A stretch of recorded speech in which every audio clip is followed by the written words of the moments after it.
Hello, मैं हूं अंकित और मैंने आपसे प्रॉमिस किया हुआ है कि मैं आपको बहुत इजीली, बहुत आसान तरीके से, बड़े कन्वीनियंटली, बड़े कंफर्टेबली इंग्लिश लैंग्वेज सिखा दूंगा।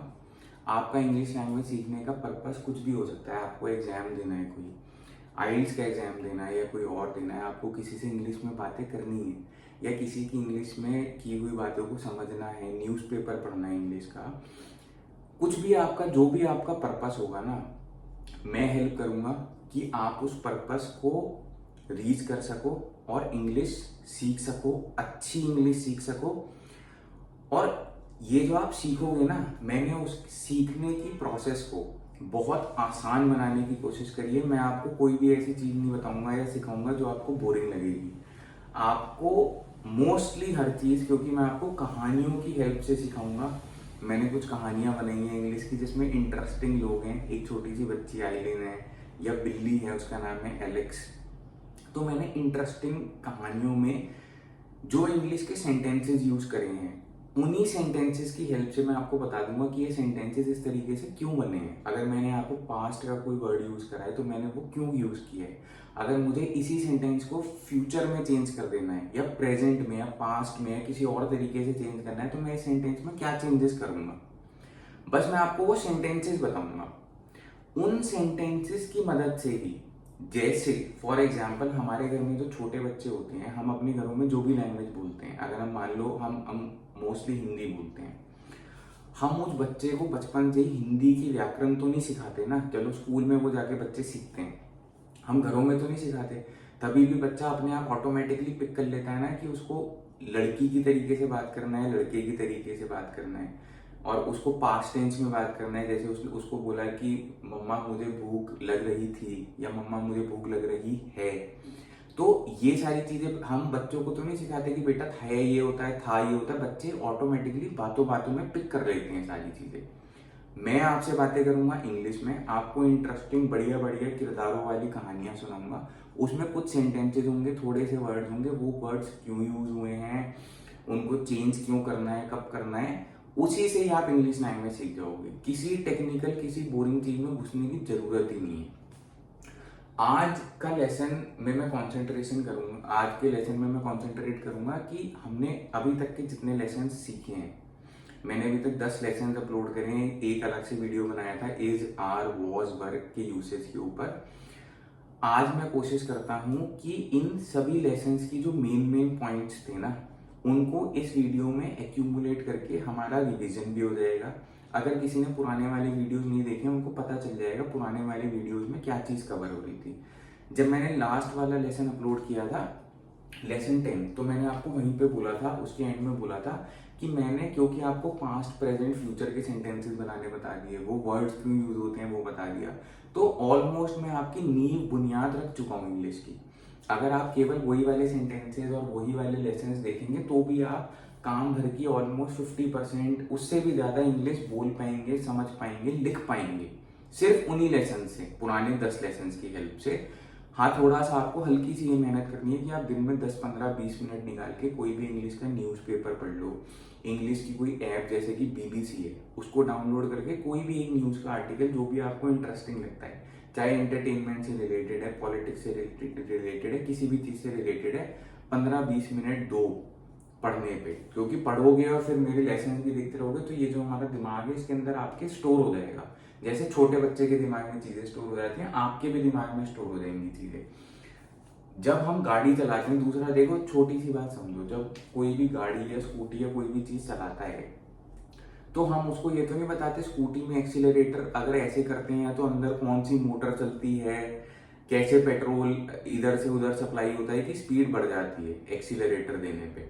हम सिर्फ ये सीखते हैं कि जी एक्सीलरेटर देना है। मैं आपको इंग्लिश में यही चीज सिखाऊंगा। मैं आपको ये नहीं सिखाऊंगा कि पास्ट पार्टिसिपल क्या होता है, पास्ट परफेक्ट क्या होता है, क्योंकि हमें उस टेक्निकल, मोटर कैसे काम करती है, ये सब चीज में पढ़ना ही नहीं है। हमें कौन सा नॉवल लिखना है कोई शेक्सपियर की तरह।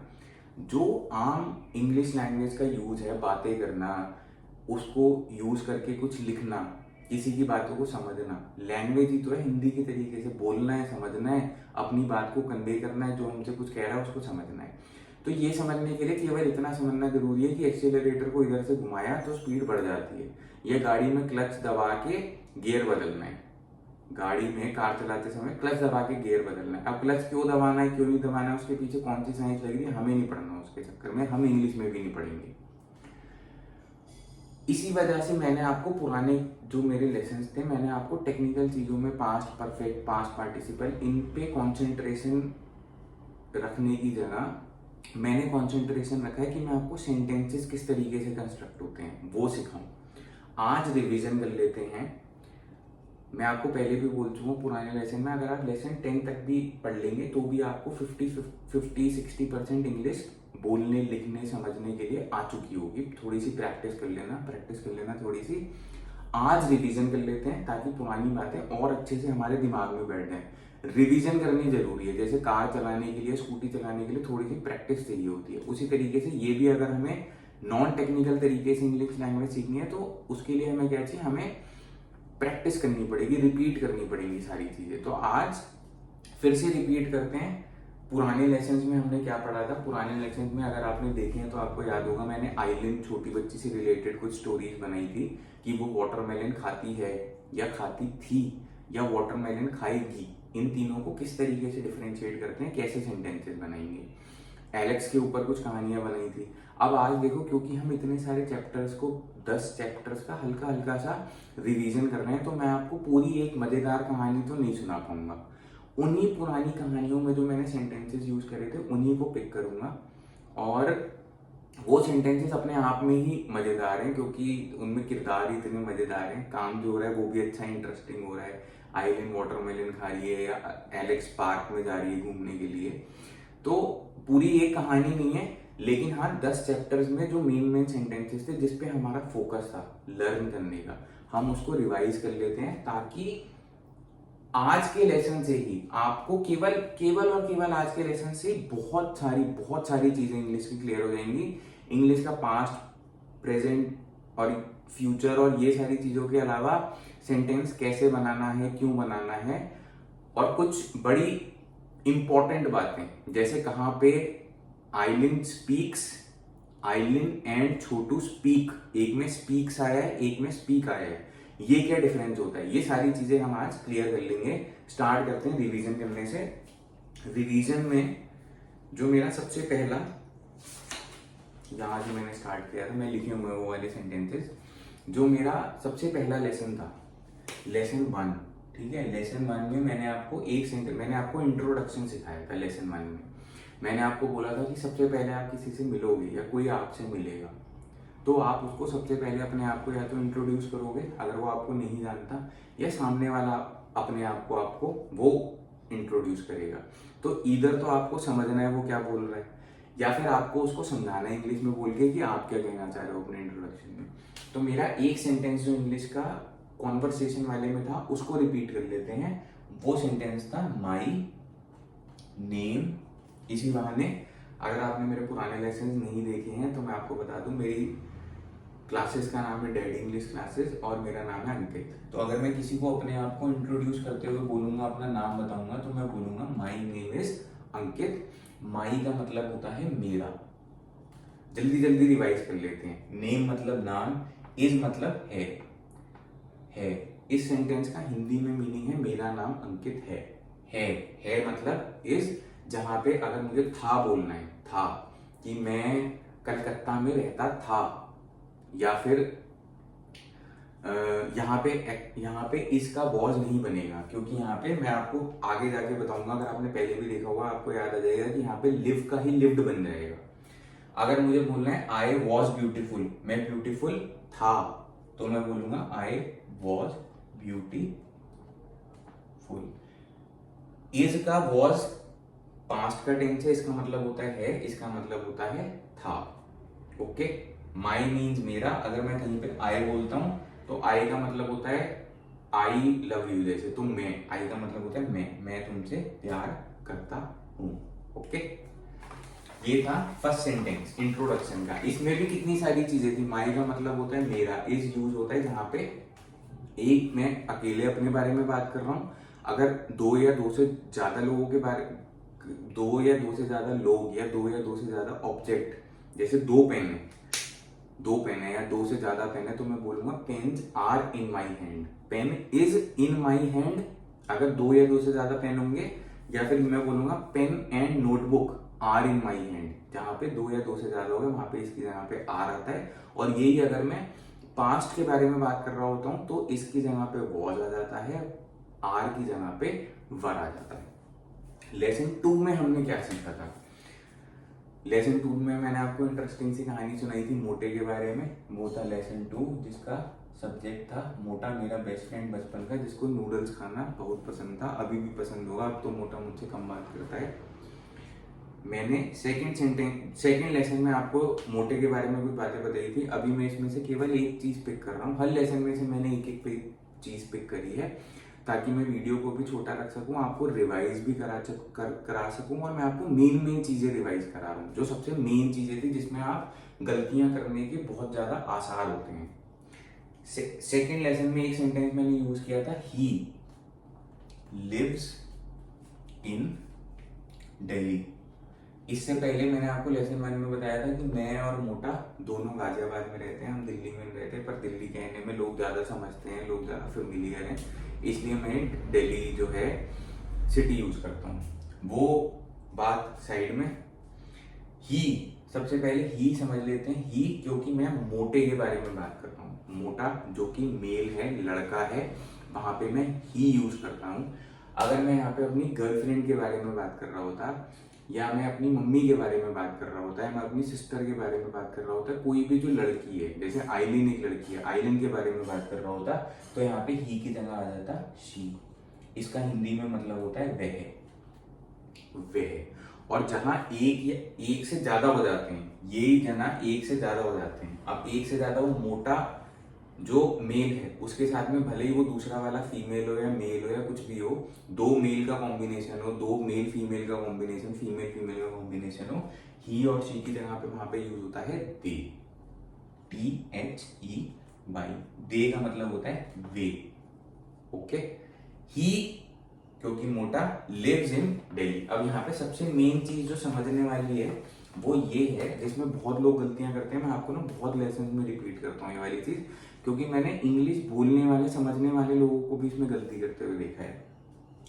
जहां पे यहाँ पे सिंगल सब्जेक्ट है, सिंगल, अकेला मोटा है, तो ये जो वर्ब होता है ना, वर्ब क्या होता है दोबारा रिपीट कर देता हूँ, ज्यादा उसके टेक्निकल उसमें घुसने की जरूरत नहीं है।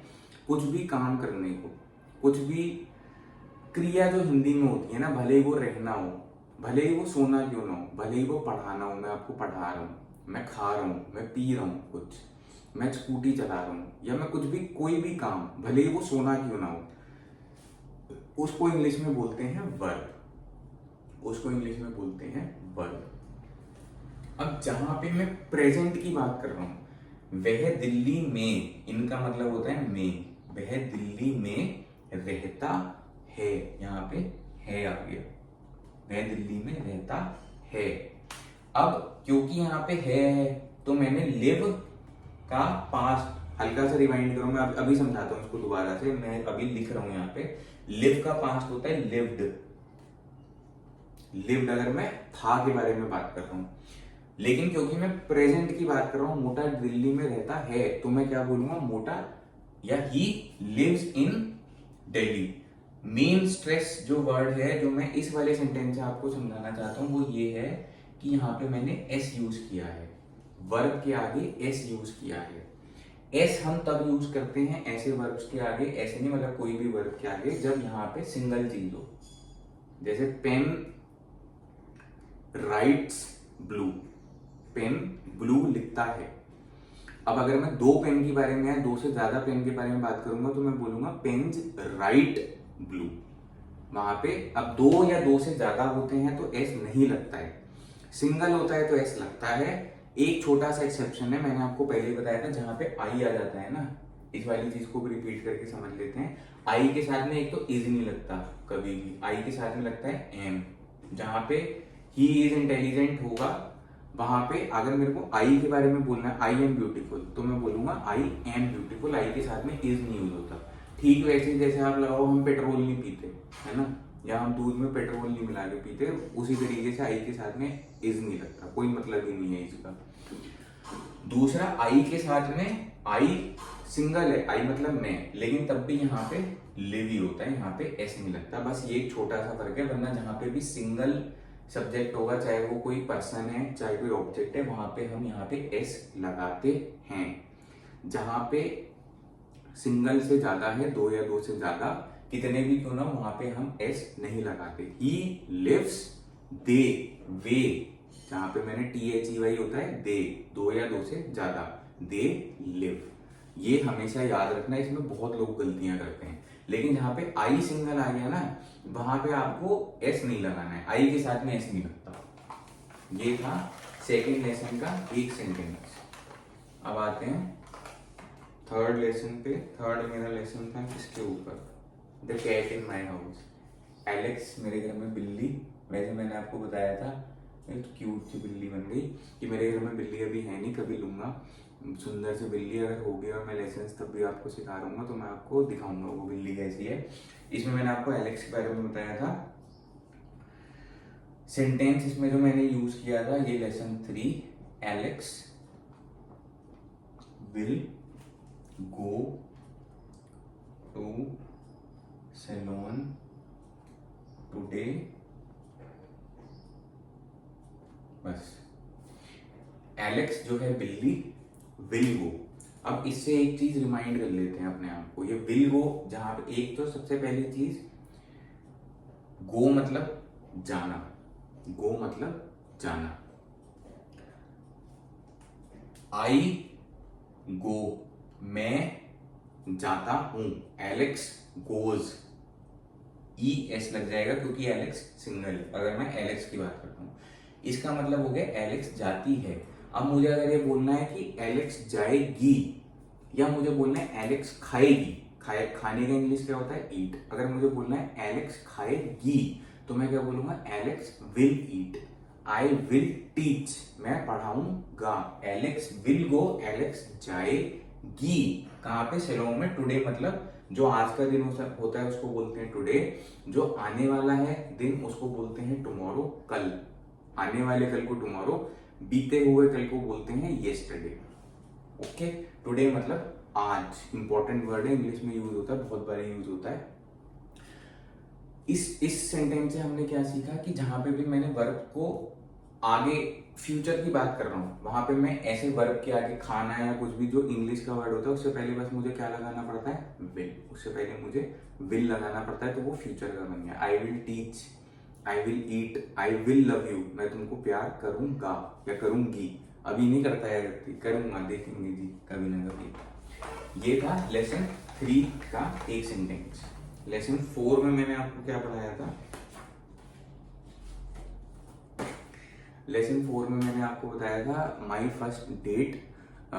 माई फर्स्ट डेट मतलब कि मैं पहली बारी, मैंने आपको बताया था कॉलेज में मैं नया नया गया कॉलेज में। ये कहानी सच नहीं थी, झूठी कहानी थी।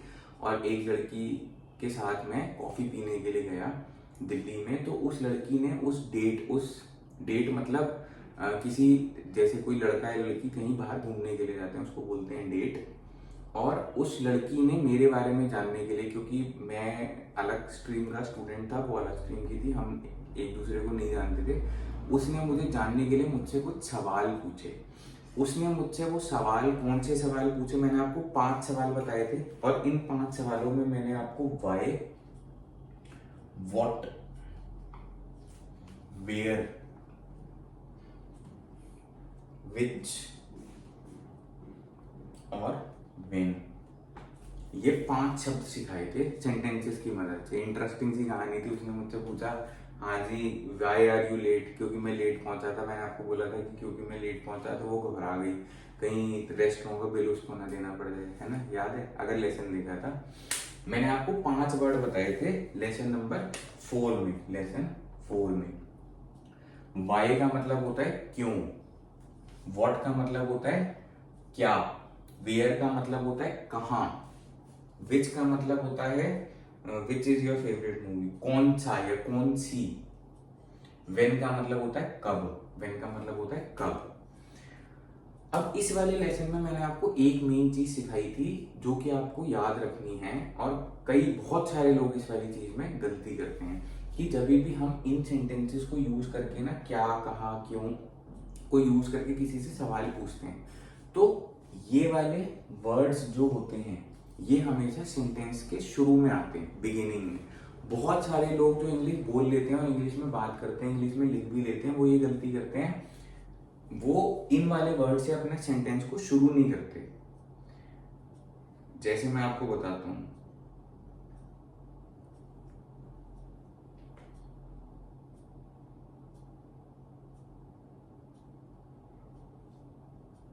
When will we meet again? Why are you late? जैसे ये सेंटेंस है, Why are you late? ये उस लेसन का, हमारी डेट का फर्स्ट सेंटेंस, फर्स्ट क्वेश्चन जो उसने मुझसे पूछा, लड़की ने, वो उसने मुझसे पूछा वाई आर यू लेट, क्योंकि मैं लेट पहुंचा था, बारिश हो रही थी, उसको लगा बिल उसको देना पड़ जाएगा। और उस जमाने में हमने क्या मंगवाया था, 15 रुपए की शायद कॉफी, इस तरीके से मैंने आपको बताया था।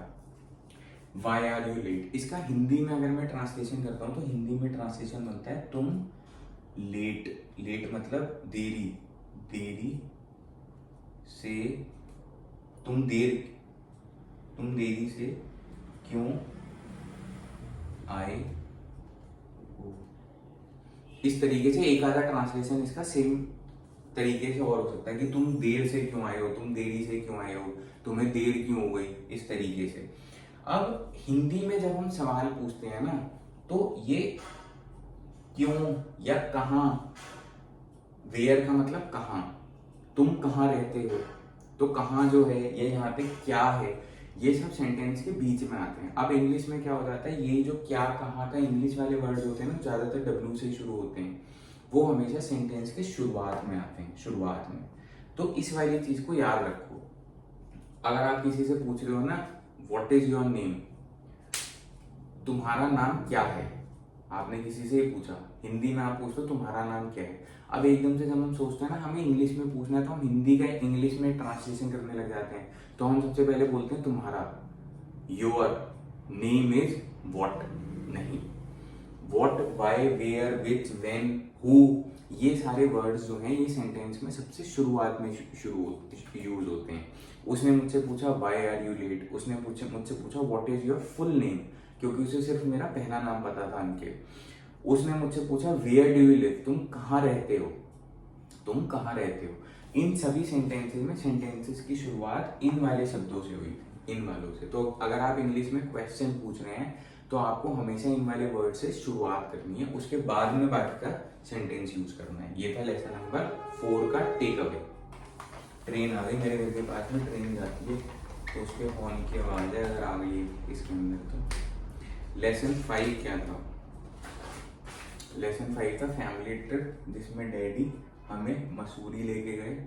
मसूरी वो हिल स्टेशन जो मसूरी है, और मैंने आपको बताया था कि डैडी ने हमें बहुत मजे करवाए। डैडी वो वाली ट्रिप बहुत टाइम से प्लान कर रहे थे, ऐसे करके मैंने आपको कई बातें बताई थी।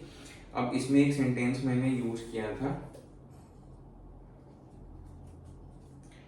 दिस, लास्ट सेंटेंस था this trip has been one of the best memories. इसमें 2 चीजें हैं याद करने की, भी बताता हूँ कौन कौन सी, ऑफ माई लाइफ। इसमें एक चीज तो ऐसी है जिसमें बहुत सारे लोग इंग्लिश जानते हुए भी गलती करते हैं सीरियसली, बहुत लोग करते हैं, ज्यादातर लोग करते हैं। वो ये गलती करते हैं कि जैसे मैं अगर किसी को बोलता हूँ ना, ही is one of my best friend, ये इंग्लिश में बहुत यूज होता है, one of my best cousin, ये तो लोग बोलते हैं one of my friend, S नहीं यूज करते। जबकि अगर मेरे को पेन की जगह पे 2 या 2 से ज्यादा पेन की बात करनी है तो मुझे पेन के आगे एस लगाना पड़ेगा। मुझे 2 या 2 से ज्यादा फ्रेंड के बारे में बात करनी है तो मुझे फ्रेंड के आगे एस लगाना पड़ेगा। अब यहाँ पे मेमोरी, एक तो होती है मेमोरी, सिंगल, एक याद। अब मेरे को यादें बोलना है तो आगे IES लगाना पड़ा। मेमोरी का प्लूरल होता है, इस तरीके से बनता है। तो जब हम वन ऑफ के बारे में बात करते हैं ना, तो हमें हमेशा याद रखना है वन ऑफ हमेशा मैनी होता है, तभी तो कोई चीज दो या दो से ज्यादा होगी तभी तो उनमें से एक को पिक कर रहे हो आप। जब कोई भी चीज दो या दो से ज्यादा है तभी तो आप बोल रहे हो वन ऑफ कितने, दो या दो से ज्यादा ही हो सकते हैं, वरना तो ऑलरेडी वन ही है, तो फिर वन ऑफ बोलने की क्या जरूरत है। तो हमेशा कभी भी आप बोलोगे he is one of my friend, नहीं, he is one of my friends, one out of your many friends, या वन आउट ऑफ मेरी कितनी सारी मेमोरीज हैं जीवन की, बेस्ट कितनी सारी मेमोरीज हैं, उनमें से मेरी ये जो मसूरी की ट्रिप थी, ये मैंने आपको बोला था ये मेरी सबसे यादगार है मेरी पूरे जीवन की। अब दूसरी चीज जो मैंने आपको इसमें बताई थी वो है हैज बीन। हैज बीन का यूज, हैज बीन का मतलब होता है, हैज बीन वहां पे यूज होता है जहां पे पास्ट की कोई चीज, पुरानी पास्ट की कोई चीज अभी तक कॉन्टिन्यूअसली चल रही हो, अभी तक कॉन्टिन्यूअसली पहले भी चल रही थी और अभी भी चल रही है। अब क्योंकि मैं बोल रहा हूँ कि ये ट्रिप मेरे जीवन की अभी तक, पहले भी थी बेस्ट मेमोरी, क्योंकि ये ट्रिप होके खत्म हो चुकी है और खत्म हुए हुए भी इसको काफी टाइम हो चुका है इस वाली ट्रिप को, मसूरी वाली ट्रिप को। और हैज बीन के बाद में यहाँ पे, क्योंकि मैंने हैज बीन, सॉरी कोई आ गया था मैं उनको मना कर रहा था, this trip has been one of the best memories of my life, क्योंकि ये वाली चीज अभी तक कॉन्टिन्यूअसली चल रही है तो मैंने यहाँ पे हैज बीन यूज किया है। अब अगर मैं बोलता हूं पास्ट में, वैसे मैं यूज करता हूं वॉज, जैसे अगर मेरे को पास्ट में वॉज यूज करना है, इसकी जगह पे मैं वॉज यूज करता हूं जो कि सिंपल पास्ट होता है। जैसे मैं बोलता हूं आइलिन वॉज क्यूट, आइलिन क्यूट थी, लेकिन अगर वहीं पे अब मैं इसी सेंटेंस में हैज बीन यूज कर देता हूँ, ये भी पास्ट के ही एक तरीके से यूज है क्योंकि ये चीज पास्ट की थी, ट्रिप पास्ट की थी, लेकिन ये जो मेमोरी है ये अभी तक चल रही है। तो अगर मैं बोलूंगा कि Aileen has been cute, Aileen has been cute until today, आज तक भी आइलिन क्यूट है, तो मेरे कहने का मतलब है कि मैं ये नहीं बोल रहा आइलिन क्यूट थी, वो तो था आइलिन वॉज क्यूट, लेकिन जहां पे मैंने यूज कर दिया आइलिन हैज बीन क्यूट, उसका मतलब है कि आइलिन पास्ट में भी क्यूट थी, आइलिन अभी चलते हुए टाइम में भी क्यूट है, तो हैज बीन क्यूट। और यहीं पे एक छोटा सा डिफरेंस आ जाता है, हैज की जगह पे अगर मैं हैड बीन कर देता हूं तो वो तब होता है कि जब कोई चीज पास्ट में कॉन्टिन्यूअसली थोड़े टाइम तक चल रही थी लेकिन प्रेजेंट में नहीं, लेकिन प्रेजेंट में नहीं है। तो यहाँ पे अगर मैंने द ट्रिप हैड बीन कर दिया तो उसका मतलब ये हुआ कि जो ये ट्रिप थी वो मेरे जीवन की सबसे अच्छी मेमोरीज में से एक थी, कॉन्टिन्यूअसली कुछ टाइम तक थी, लेकिन अब नहीं है, तो यहाँ पे हैड बीन हो गया। ये था लेसन 5 का टेक अवे। अब अगर आपको याद हो, मैंने आपको ना 6, 7 और 8 ये 3 लेसन्स में बहुत अच्छे से पढ़ाने की कोशिश करी थी, प्रेजेंट, पास्ट और फ्यूचर। और मैंने आपको बोला था कि इन लेसन 6, 7 और 8 को ना थोड़ा सा ध्यान से पढ़ने की कोशिश करना, क्योंकि उसमें हमें काफी ज्ञान मिला है उन लेसन्स में।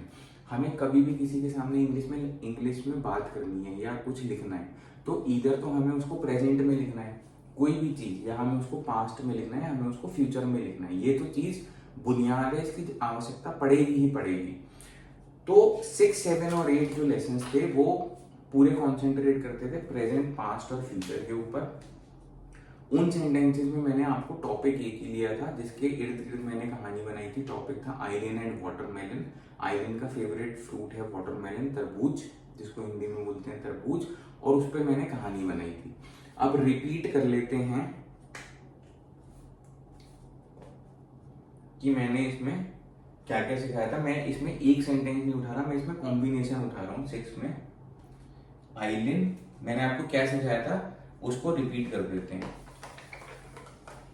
पूरे चैप्टर में मैंने आपको क्या बताया था, पहले एक छोटी सी आइलिन बना देते हैं, क्यूट सी है, ताकि आपको इंटरेस्ट आ जाए। मैंने इस लेसन में इंक्लूड था आइलिन ईट्स, आइलिन इज ईटिंग और हैज बीन ईटिंग। अब ये तीनों सेंटेंसेस प्रेजेंट के हैं, पहली बात ये आप याद रखो। सेकंड चीज, आइलिन ईट्स, आइलिन खाती है, आइलिन खाती है, ये सिंपल प्रेजेंट है, मैंने आपको बताया था सिंपल प्रेजेंट है, आइलिन खाती है, यहाँ पे रही नहीं है, कोई भी काम हो नहीं रहा है यहाँ पे, आइलिन खाती है, ठीक है, ये सिंपल है। आई टीच, तुम अगर मैं किसी को बोल रहा हूँ आई टीच, तो उसके मेरे कहने का मतलब है मैं पढ़ाता हूँ। अब क्योंकि मैं अभी आपको इस समय पढ़ा रहा हूँ तो मैं बोलूंगा आई एम टीचिंग, ING आ गया, आइलिन के साथ में इज आ गया, क्योंकि आई के साथ में इज नहीं आता तो मेरे को वहां पे एम लगाना पड़ा, पहले भी अभी थोड़ी देर पहले बताया था। आइलिन इज ईटिंग का मतलब हो गया आइलिन इस समय खा रही है। तो यहाँ पे जहाँ पे हिंदी का रहा या रही आ गया ना, या कोई भी काम हो रहा या हो रही, मैं स्कूटी चला रहा हूँ, I am driving scooty, I am teaching, मैं पढ़ा रहा हूँ, जहाँ पे रहा आ गया वहां पे इस वाले वर्ब के आगे ING, एक तो लगता है ING यहीं पे आता है, रहा जहाँ पे काम हो रहा है। और इज मतलब इज अगर प्रेजेंट में हो रहा है, आइलिन खा रही है, और अगर मुझे बोलना आइलिन खा रही थी, तो मुझे क्या बोलना पड़ेगा यहाँ पे, इसकी जगह पे मैं वॉज बोल दूंगा, वॉज, आइलिन वॉज ईटिंग, आइलिन खा रही थी। आइलिन हैज बीन ईटिंग तीसरा प्रेजेंट का फॉर्म होता है, ये वहां पे आता है जहां पे मुझे ये चीज बोलनी है कि आइलिन खा रही है, लेकिन साथ में सिंस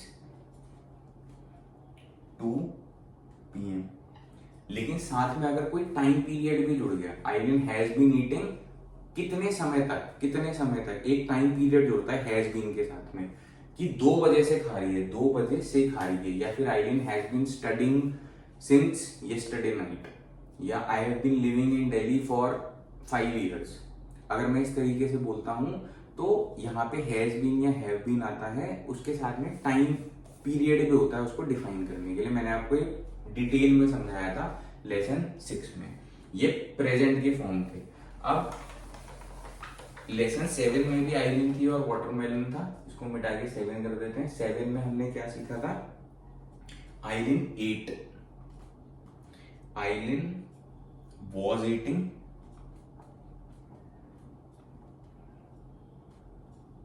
और हैड बीन ईटिंग, ये सीखा था। लेकिन इसका मेन टेक अवे यही था कि अगर मुझे आइलिन खाती है, आइलिन ईट्स, जो मैंने आपको लेसन 6 में प्रेजेंट में बताया था। अब अगर यही मेरे को पास्ट का बना देना है, आइलिन खाती थी, आइलिन वाटरमेलन खाती थी, आइलिन एट वाटरमेलन, तो यहाँ पे कुछ लोग क्या गलती करते हैं, जब हम नई शुरू में इंग्लिश सीखते हैं ना, कोई भी लैंग्वेज सीखते हैं, हम गलती करते ही हैं, उस गलती को अभी से ही सुधार लो आप, कि आपको आइलिन खाती है, आइलिन खाती थी, एक में है आ रहा है, एक में थी आ रहा है, लेकिन इनके इंग्लिश ट्रांसलेशन में इज या वॉज नहीं आता। उसकी वजह ये है कि जब मैं हिंदी में बोलता हूँ ना आइलिन खाती है, आइलिन खाती थी, तो शुरू के 2 वर्ड आइलिन और खाती दोनों में सेम है, बस है और थी का फर्क है, जिससे पता चलता है कि मैं पास्ट की बात कर रहा हूँ या मैं प्रेजेंट की बात कर रहा हूँ। अब जब मैं इन सेंटेंसेस को इंग्लिश में बोलता हूँ तो आइलिन ईट्स, ईट क्या गया इस क्योंकि सिंगल आइलिन है, लेकिन अगर इसी सेंटेंस को मेरे को पास्ट में बनाना है ना, तो मैं ये नहीं बोलूंगा कि आइलिन वॉज ईट्स, क्योंकि ईट जो है, ईट ये वर्ब है, इसका ईट की स्पेलिंग ही एकदम से गलत है, मैं कंफ्यूज हो गया, देखिए मैं चक्कर गया है, EAT, ईट वर्ब का एक पास्ट का भी शब्द होता है, उसको बोलते हैं एट, ATE, ये पास्ट का है, जैसे टीच का होता है टॉट।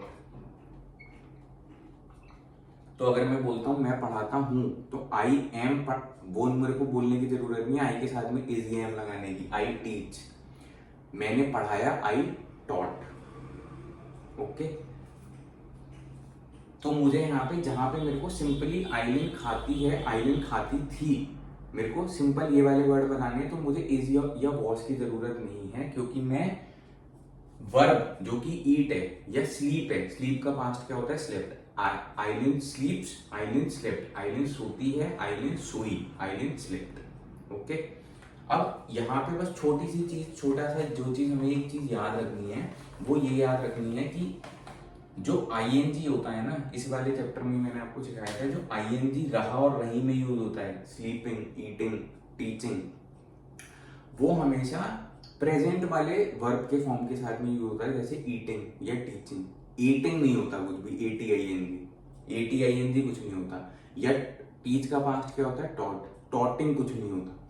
तो हमेशा क्योंकि आईएनजी को मेरे को ईट के साथ ही या टीच के साथ ही या ड्राइव के साथ ही प्रेजेंट वाली फॉर्म के साथ ही यूज करना है, कंपल्सन है, ये करना ही करना है। तो इस वजह से मुझे यहाँ पे इज या वॉज लगाना पड़ जाता है ये बताने के लिए कि मैं प्रेजेंट की बात कर रहा हूँ या मैं पास्ट की बात कर रहा हूँ। ये हमने सीखा था लेसन 7 में। लेसन 8 में हम पहुंच गए थे फ्यूचर पे। 6 था प्रेजेंट, लेसन 8 था, 6 था प्रेजेंट, लेसन 7 था पास्ट, 8 था फ्यूचर। और 8 में मैंने आपको क्या सिखाया था? आइलिन और वाटरमेलन के बारे में ही। फ्यूचर, हाँ, बाई 3 AM आइलिन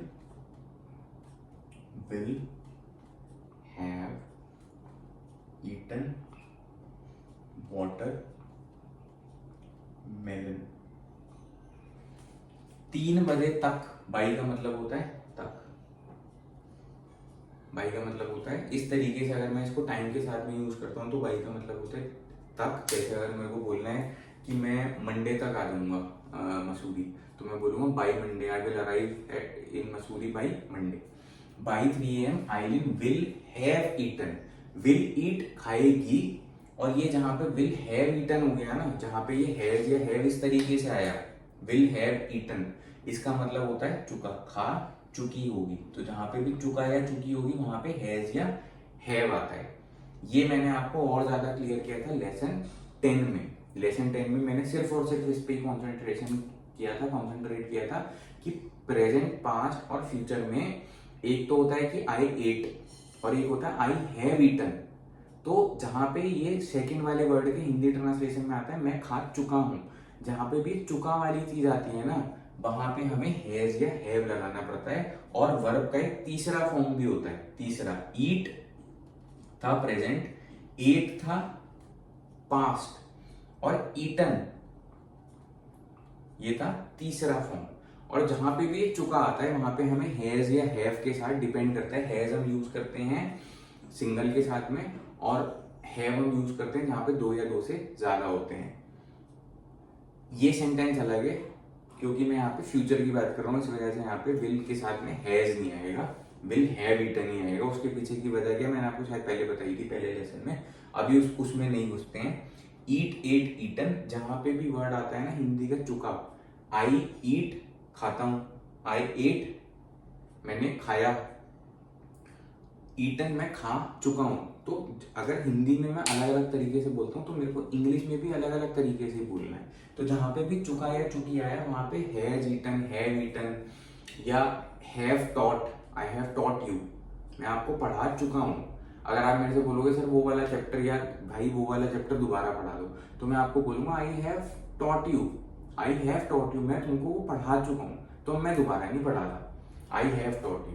ओके, ये था लेसन 8 का टेक अवे, जिसमें हमने फ्यूचर की बात करी थी। विल, किसी भी वर्ग के आगे मैंने विल लगा दिया, आई विल टीच, वो फ्यूचर का बन गया। आई विल स्लीप, मैं सोऊंगा, फ्यूचर का बन गया।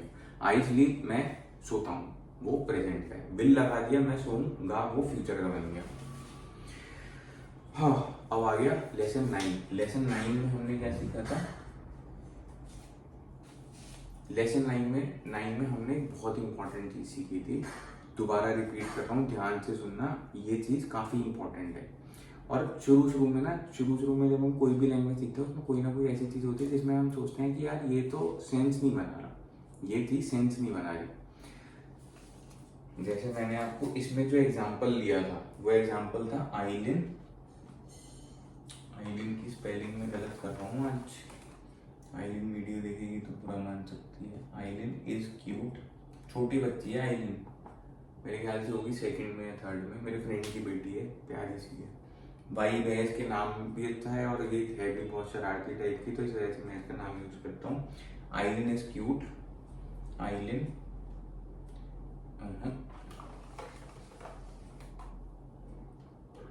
आइलिन ईट्स। हालांकि मैंने आपको ये वाली चीज पहले भी बताई है, लेकिन इस लेसन 9 में मैंने आपको एडिशनली क्या चीज सिखाई थी? एडजेक्टिव, ये है एडजेक्टिव, और ये है वर्ब। अब मैं आपको जो इंग्लिश सिखाने की जिस तरीके से कोशिश कर रहा हूँ, मैंने आपको बोला है कि हम इंग्लिश की टेक्निकल चीज़ों में नहीं घुसेंगे, हम फालतू में ना एडजेक्टिव वर्ब इनके बहुत ज़्यादा अंदर नहीं घुसेंगे, लेकिन कम से कम हमें थोड़ा सा तो नॉलेज होनी चाहिए ना कि ये चीज़ वर्ब होती है, ये चीज़ एडजेक्टिव होती है। और ये इस लेसन में मैंने आपको एडजेक्टिव और वर्ब की मदद से एक चीज़ ये सिखाई थी कि इन सेंटेंसेस को हिंदी में पहले ट्रांसलेट करते हैं, फिर समझ में आएगा और ज़्यादा। आइलिन क्यूट है, इस सेंटेंस का मतलब है, फर्स्ट सेंटेंस का मतलब है आइलिन क्यूट है। सेकेंड सेंटेंस आइलिन ईट्स, आइलिन खाती है। आइलिन ईट्स वाटरमेलन या कुछ भी, आइलिन वाटरमेलन खाती है, इसके आगे मैं कुछ भी लगा सकता हूँ। अब आइलिन क्यूट है, आइलिन खाती है, दोनों सेंटेंसेस में आप सोचो हिंदी में हमें है लगाना पड़ रहा है, और है को मैंने बोला इंग्लिश में बोलते हैं इज। लेकिन जहां पे फर्स्ट सेंटेंस इसी को मैंने चेंज करके इंग्लिश में ट्रांसलेट किया, मैंने फर्स्ट में इज लगाया, सेकंड में इज नहीं लगाया। उसके पीछे वजह ये होती है, और उसी वजह की वजह से हम एडजेक्टिव और वर्ब भी सीख जाएंगे। एडजेक्टिव वो होता है, एडजेक्टिव इंग्लिश के वो शब्द होते हैं जिससे हम किसी भी शब्द की विशेषता, किसी भी चीज की विशेषता जानते हैं। हिंदी में इसको बोलते हैं विशेषज्ञ। जैसे अगर मैं बोलता हूँ आई एम ब्यूटीफुल, ठीक है, तो अगर मैंने आई एम ब्यूटीफुल बोला तो ब्यूटीफुल होना मेरी विशेषता बताता है। आई एम कुछ भी, मैं अपने बारे में कुछ बता रहा हूँ या मैं किसी पॉलिटिशियन के बारे में बता रहा हूँ वो करप्ट है, या कोई इंसान बहुत ही गुड है, तो ये सारी चीजें विशेषता बताती हैं। ऐसे शब्दों को बोलते हैं इंग्लिश में एडजेक्टिव। ये जो शब्द होते हैं ना एडजेक्टिव वाले, इनकी एक ही स्पेलिंग होती है, चाहे हम इनको पास्ट में यूज करें, चाहे प्रेजेंट में यूज करें, चाहे फ्यूचर में यूज करें, इनकी स्पेलिंग में, इनकी फॉर्म में कोई चेंज नहीं आता। Aileen is cute, Aileen was cute, Aileen will be cute, तीन सेंटेंस प्रेजेंट, पास्ट और फ्यूचर, लेकिन क्यूट की स्पेलिंग CUTE ही रहेगी। ब्यूटीफुल की स्पेलिंग ब्यूटीफुल ही रहेगी, चाहे मैं प्रेजेंट की बारे में बात कर रहा हूँ, पास्ट के बारे में, फ्यूचर के बारे में। अब क्योंकि इनकी स्पेलिंग सेम रहती है इस वर्ड की, तो इस वजह से हमारी मजबूरी बन जाती है। जिसने भी इंग्लिश लैंग्वेज का बनाया होगा, ग्रामर जिसने भी बनाई होगी, सोचा होगा किस तरीके से बनाऊं, किस तरीके से सही रहेगी, उसने यही वजह से यहाँ पे इज का यूज किया या वॉज का यूज करना पड़ता है। जहाँ पे इस वर्ड से हम ये नहीं बता सकते, क्यूट के वर्ड से, कि हम प्रेजेंट के बारे में बात कर रहे हैं, पास्ट के, फ्यूचर के, तो हमें इज या वॉज या विल बी। जहां पे मेरे को फ्यूचर की बात करनी है वहां पे मेरे को बोलना पड़ेगा विल बी। बी याद रखना, विल और एडजेक्टिव के बीच में हमेशा बी आता है, या विल और वर्ब के बीच में अगर हम फ्यूचर के बारे में बात कर रहे हैं तो एक वर्ड आता है BE, जो कि मैंने आपको लेसन नंबर 8 में सिखाया था। लेसन नंबर 8 में जब मैंने पूरी वीडियो में सिखाया था तब सिखाया था अच्छे से। और ईट जो होता है मैंने आपको पहले ही बताया, ईट जो वर्ड है, ईट है एक वर्ब होती है क्रिया। ईट का एक पास्ट होता है, मैंने आपको अभी थोड़ी देर पहले ही बताया है, ईट का पास्ट होता है ईट। ड्राइव का पास्ट होता है ड्रोव, टीच का पास्ट होता है टॉट, लव का पास्ट होता है लव्ड। प्यार करने का भी पास्ट होता है। आपने किसी को पहले प्यार किया था, अब नहीं करते, तो बोलोगे loved, I loved you, I don't love you, अब नहीं प्यार करता, लव्ड यू करता था या करती थी। तो क्योंकि ये वर्ब जो होते हैं ना, ईट, प्यार करना, खाना, सोना, इन सब का पास्ट की स्पेलिंग अलग होती है, इन सब की पास्ट की फॉर्म होती है। इस वजह से जब हम यहाँ पे पास्ट की फॉर्म ही यूज कर सकते हैं, आइलिन 8 में बोल सकता हूँ अगर मेरे को पास्ट के बारे में बात करनी है, तो इज या वॉज लगाना वेस्ट है, wastage of energy, wastage of pen, और ये सारी चीजों का वेस्ट, जो कि मेरे ख्याल से इंग्लिश बनाने वाले ने सोचा होगा। ये फर्क होता है कि इसका हिंदी में जहाँ पे है यहाँ पे भी आ रहा है और है यहाँ पे भी आ रहा है, लेकिन इंग्लिश में है का इज यहाँ पे नहीं बना, यहाँ पे बना, क्योंकि यहाँ पे एडजेक्टिव के आगे मेरे को बताना पड़ेगा प्रेजेंट की बात कर रहा हूँ। वर्ब को मैं चेंज करके बता सकता हूँ कि मैं प्रेजेंट की बात कर रहा हूँ या फ्यूचर की बात कर रहा हूँ या मैं पास्ट की बात कर रहा हूँ। समझ गए? ईट बोल दिया तो प्रेजेंट की बात कर रहा हूँ, एट बोल दिया तो ऑटोमेटिकली पास्ट की बात हो गई, इज वॉज लगाने की जरूरत ही नहीं है। ये था लेसन 9। अब बचा लेसन 10, जिसमें मैंने आपको ये सारी चीजें कवर होने के बाद में एक चीज, क्योंकि ये चीज हल्की सी और चीजों से अलग है, हल्की सी कॉम्प्लिकेटेड है, इस वजह से मैंने आपको नॉर्मल जब मैंने पास्ट, प्रेजेंट या फ्यूचर पढ़ाए थे उस वाले टाइम पे नहीं सिखाई थी। मैंने आपको अलग से चैप्टर 10 में सिखाया था, वो सिखाया था मैंने आपको, मेनली फोकस था ये चुका या चुकी वाले वर्ड पे।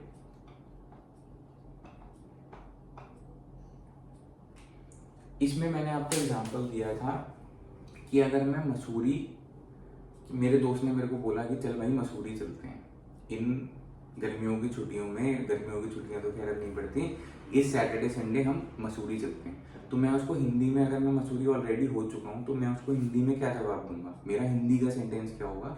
मेरा हिंदी का सेंटेंस होगा कि भाई मैं मसूरी जा चुका हूँ, जा चुका हूँ, चुका, मैं मसूरी जा चुका हूँ। और यही अगर मेरे किसी दूसरे दोस्त ने पूछा कि भाई पिछले सैटरडे संडे तू कहाँ था, तो मैं उसको बोलूँगा मैं मसूरी गया था। अगर मैं उस सैटरडे संडे मसूरी गया तो मैं बोलूँगा मैं मसूरी गया था पिछले सैटरडे संडे। उसने मुझसे पूछा तू क्या कर रहा था, तू कहाँ था, तो मैं मसूरी गया था, ये भी पास्ट का है। मैं मसूरी जा चुका हूँ, ये भी पास्ट का है। अब इनमें फर्क ये होता है कि ये जो जहाँ पे भी चुका होता है ना, चुका का मतलब होता है वो काम होके खत्म हो चुका, और हम उस चीज पे स्ट्रेस दे रहे हैं। आई एट मैगी, मैंने मैगी खाई थी। आई हैव ईटन मैगी, मैं मैगी खा चुका हूं। आई हैव ईटन मैगी, मैं मैगी खा चुका हूं।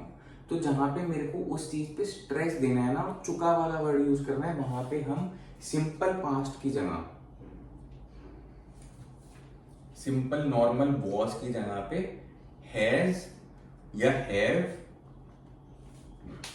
या सिंपल एट, अगर मैं बोलता हूं एट, मैंने मैगी खाई, आई एट मैगी। लेकिन जहां पे मेरे को मैं मैगी खा चुका हूं पे स्ट्रेस करना है, तो वहां पे मैं हैज या हैव के साथ में वर्ब की तीसरी फॉर्म लगाता हूं। वो तीसरी फॉर्म ईट और एट के चक्कर में क्या होती है? Eaten, e eaten, I have eaten. इसमें और इसमें क्या फर्क होता है? मैंने मैगी खाई, मैं मैगी खा चुका हूं। ये जो चुका जहां पे आ गया ना, वहां पे ओरिजिनली ये हैज ईटन या हैव ईटन या हैज टॉट या हैव टॉट या जो भी तरीके से, आई हैव गॉन टू, इस तरीके से वहां पे हैज के साथ में वर्ब या वर्ब यूज होता है। ये वजह होती है चुका वाली। जैसे रहा या रही में आईएनजी यूज होता है, वैसे चुका या चुकी में हैज या हैव के आगे वर्ब यूज होता है। वर्ब का थर्ड फॉर्म यूज होता है, जिसमें हम पास्ट में खा तो चुके हैं, पर मैं खा चुका हूं मेरे को बोलना है, हिंदी वाला। वजह होती है, बोलने की वजह होती है। जैसे मैं मसूरी जा चुका हूँ यार, मैं दोबारा नहीं रहूंगा, या पिछले सैटरडे में मसूरी गया था। तो दोनों सेंटेंसेस का अलग अलग मतलब, अलग अलग यूसेज है ना, तो इस वजह से हम अलग अलग तरीके से इंग्लिश में भी इन सेंटेंसेस को बनाते हैं। ये मैंने आपको लेसन 1 से लेके 10 तक में सिखाया था। एक मैंने अलग से भी लेसन बनाया था जिसमें इज वॉज वर्ब और ये सारी चीजों को, इज वॉज नहीं, is am, is are was verb और एम, इन 5 चीजों को सिखाया था। और वो क्योंकि ये बहुत जरूरी है, ये ऑलमोस्ट हर सेंटेंस में, हर दूसरे सेंटेंस में इज, आर या वॉज या वर या एम यूज होता ही है। तो मैंने आपको इन सब में डिफरेंसेस बताए थे। अब तो इजी है, यहाँ पे भी रिपीट हो गए। आप आज के लेसन में तो मैंने सिर्फ रिवीजन कराई है, मोटा मोटा बताया कि मैंने पुराने लेसन में क्या क्या चीजें पढ़ाई थी। अगर आपको इन चीजों को ही डिटेल में देखना है तो आप पुराने लेसन में जाके पढ़ लो। और मैं आपको बता चुका हूँ, मेरा पक्का प्रॉमिस है, अगर आपने यही 10 लेसन्स की वीडियोस को ही ध्यान से देखा और थोड़ा सा आपने अपनी तरफ से हल्की सी इंग्लिश में किसी तरीके से कोई भी बुक पढ़ ली, बच्चों की बुक पढ़ लो, 3rd 4th के बच्चों की बुक्स में, इंग्लिश की बुक्स में इंटरेस्टिंग कहानियाँ होती हैं, बर्ड्स की कहानियाँ, घूमने की कहानियाँ, या कोई भी इंग्लिश का न्यूज़पेपर या ऐप में कोई भी आर्टिकल जो आपको इंटरेस्टिंग लगता है वो पढ़ लो। आपको काम भर की 50-60% इंग्लिश इन्हीं 10 वीडियो से, और आज का जो मैंने रिवीजन कराया है इसको भी देख लेना, इसी से आ जाएगी। तो अब मैं इसके बाद में भी वीडियोस बनाऊंगा, उनमें नई चीज़ें सिखाऊंगा। लेकिन ये जो पुरानी वीडियो से आपकी बुनियाद है, आप इस बुनियाद को भी, सबसे पहले इस बुनियाद को पक्का करो, ठीक है। तो थैंक यू फॉर वॉचिंग और बेस्ट ऑफ लक।